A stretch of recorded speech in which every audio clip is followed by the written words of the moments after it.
Teman mungkin kalau bicara servis, mungkin teman-teman sudah ngalami lama ya. Servis tuh begini, mungkin ada panduannya, ada caranya. Tapi tahu nggak bahwa servis itu adalah satu aktivitas yang paling rumit dan kompleks. Kenapa coba? Dibanding semua pekerjaan ya. Jadi servis kepada customer itu hal yang paling rumit dan kompleks. Melibatkan lebih dari satu orang. Karena harus menimbulkan percaya. Jadi kita harus bisa dalam komunikasi melayani itu orang yakin gitu ya. Oke, jadi berkaitan dengan karakter seseorang. Ini juga kompleks ya teman-teman ya. Jadi kadang-kadang kita harus peka dulu ngelihat ini orangnya tipe apa. Gitu kan ya. Kadang-kadang apapun yang kita lakukan, kalau kita nggak kena dengan tipenya, itu biasanya gagal tuh, sulit. Ya, tapi kalau udah kena, cocok dan sebagainya, nanti kita lihat hal-hal apa saja yang kita bisa lakukan gitu ya. Jadi apapun yang kita lakukan dalam menservis orang itu mencerminkan company-nya juga.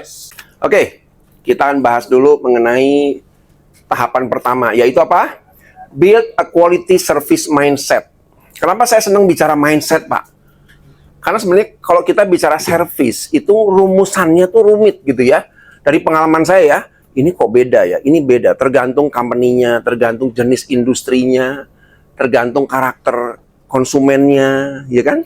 Itu semua kenapa kita harus bicara mindset, gitu ya. Kunci paling dasar. Nah, kita coba lihat, kalau kita bicara pelayanan ya. Nah, ini saya coba ambil satu definisi, yaitu apa? Yang menciptakan apa? Nah, nilai itu apa sih? Ya, nilai itu di mana sih posisinya dalam pikiran manusia? Jadi kalau kita lihat namanya iceberg, tau iceberg nggak? Apa itu? Gunung es. Gunung es ya, kan ada istilah ya. Jadi gunung es yang ditabrak sama Titanic itu, atasnya cuma begini, tapi bawahnya wah besar, dalam, gitu kan ya. Yang muncul di permukaan, yang kita lihat dari orang itu apa? Fisik, oke, fisik. Apalagi? Penampilan, appearance ya, ekspresi, perilaku. Apalagi yang kelihatan dari customer kita waktu datang. Nah sekarang problemnya sebenarnya bukan ini yang perlu kita pahami juga. Tapi kedalaman ini yang tidak pernah tahu. Ini anggap aja alam sadar gitu ya. Ini alam sadar, ini alam bawah sadar. Ya. Jadi pernah nggak teman-teman ngalamin ya? Kalau kita ketemu orang, walaupun kita sudah berusaha, berkomunikasi dan sebagainya, tapi reaksinya tetap negatif. Betul nggak? Negatif terus melihat orang gitu ya. Kita udah ramah, udah baik, tapi kok responnya nggak enak banget sih ini orang. Kira-kira kenapa tuh? Di bawah sadarnya nih. Barangkali dia punya problem. Nah, yang nggak tahu nih, problemnya dari mana nih ya. Jadi kalau kita lihat ya, di sini nilai itu udah di sini nih. Kedalamannya nih. Ya. Kepribadian masih di sini, kepribadian ya. Ya, karakter masih di sini, karakter. Ya, tapi nilai itu di sini nih, dalam banget gitu ya. Nah, saya akan ajarkan teman-teman sekarang tidak sekedar kita di permukaan seperti ini. Karena kalau saya hanya mengajarkan permukaan, nanti teman-teman terjebak, oh kok nggak bisa begini ya? Kok hasilnya beda ya? Kok responnya beda ya? Nanti bingung sendiri. Tapi kalau kita tahu apa sih value-value seseorang, ya, yang orang harapkan gitu ya, berarti kita penyentuh. Hah? Watak di mana watak? Di sini. Ah, watak. Tapi lebih dalam nih, nilai itu lebih dalam loh. Ya.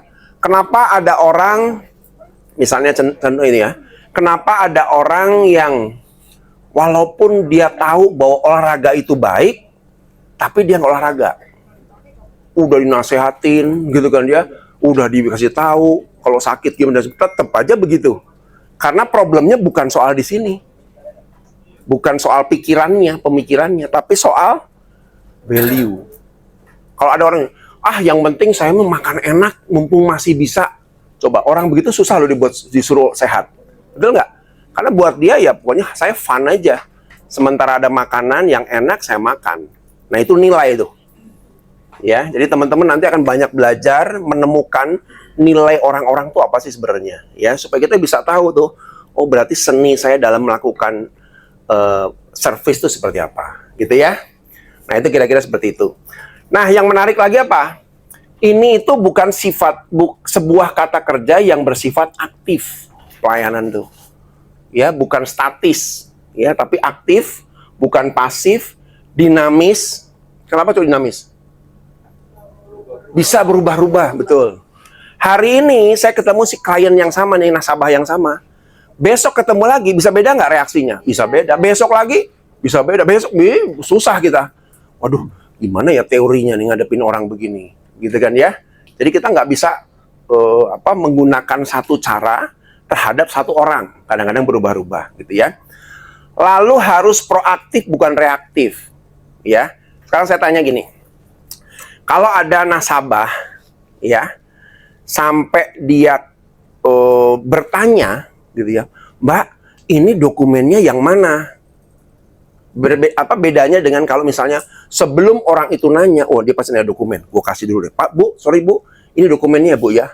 Kira-kira apa yang muncul dalam benak orang? Nggak, artinya dia merasa apa? Nah, betul ya. Kadang-kadang jangan nunggu nanya. Banyak dari kita tuh nunggu nanya, ya kalau ditanya baru jawab deh. Itu semua udah kalah perang tuh sebenarnya. Kalau saran saya ya, kalau kita nggak mau kalah perang, semua yang harus disampaikan ke customer, yang harus diberikan ke customer kita, diberikan sebelum dia bertanya. Inisiatifnya harus dari kita, cepat bereaksi, gitu kan ya. Nah, kita nggak bisa lagi cuman reaktif gitu ya, ditanya jawab, udah kalah sebenarnya. Lama-lama nasabahnya mikir, ya ini kok repot amat sih, harus tanya dulu, betul nggak? Sama nggak kalau dengan yang di customer di internal juga? Sering kali begitu nggak? Kalau ditanya baru, ya gue lupa, sorry. Oh iya, untung lu inget. Ngeselin gitu ya. Ini orang gimana sih, gitu kan ya.